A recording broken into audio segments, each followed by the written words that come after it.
नमस्कार, मैं हूं अटल बिहारी शर्मा। आप देख रहे हैं अटल सत्य न्यूज। हमें फेसबुक पर फॉलो करें, यूट्यूब पर सब्सक्राइब करें। लखनऊ से बड़ी खबर। दिनांक 23 अप्रैल 2026 को अधिकार मोर्चा के तत्वाधान में एक भव्य स्वागत समारोह का आयोजन किया गया। इस कार्यक्रम का आयोजन एवं नेतृत्व समाजसेवी और कैं 175 विधानसभा से संभावित निर्दलीय प्रत्याशी अंजू शर्मा ने किया।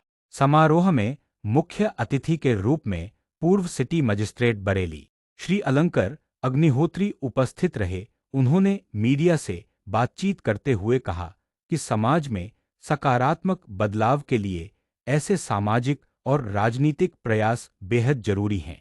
कार्यक्रम में बड़ी संख्या में गणमान्य व्यक्तियों और समाज के विभिन्न वर्गों के लोगों ने हिस्सा लिया।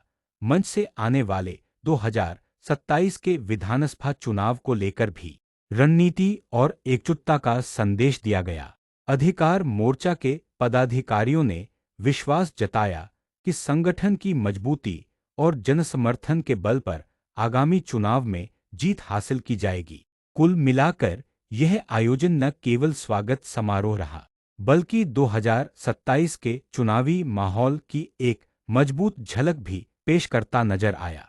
रिपोर्ट अटल सत्य टीवी न्यूज। अटल सत्य टीवी न्यूज के लिए हेमंत चौहान की रिपोर्ट, लखनऊ। आज मैं लखनऊ में हूँ, प्रेस क्लब में हूँ, यहाँ हजरतगंज में। और अंजू शर्मा जी जो कि बहुत ही कर्मठ समाज सेविका हैं और आगे भविष्य में बहुत प्रदेश में और देश में नाम रोशन करेंगे।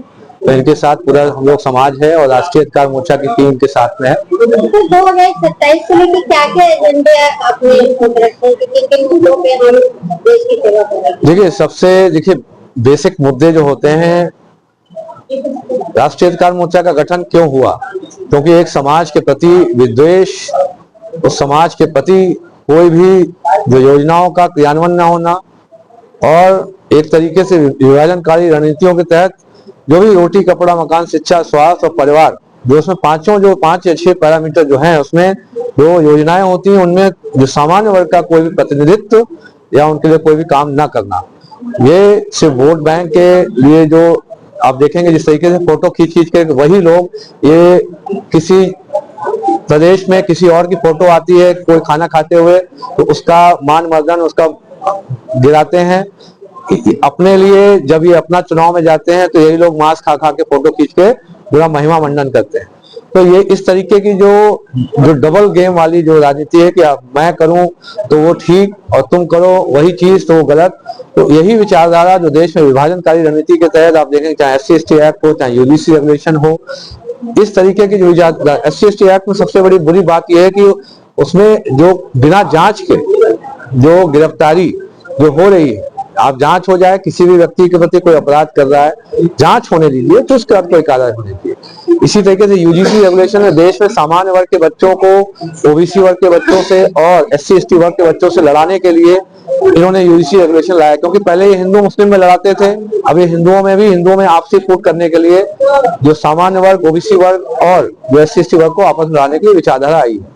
किसी भी आप स्वास्थ्य की स्कीम देख लेंगे, योजना देख लेंगे, शिक्षा की योजना देख लेंगे, कोई स्कॉलरशिप सेविका है और अच्छा काम कर रहे हैं। और हम लोग साथ में, देखिए पूरा समाज इस समय हम लोगों के साथ खड़ा हुआ है।